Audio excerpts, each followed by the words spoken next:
A clogged sink when you're getting ready to start your day or about to go to sleep is a nightmare.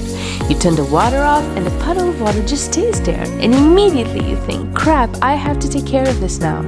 And when it happens, people always do the same things. They get the cup plunger and try and push the water down. They get the sharpest tools they can find to try and remove any obstacle without ruining the pipes. And then come the big guns, the strongest and meanest drain unclogger gel they can get their hands on. Until there's only one solution left, getting down and dirty, putting some gloves on and shoving their hands down the ickiness to see what they can find.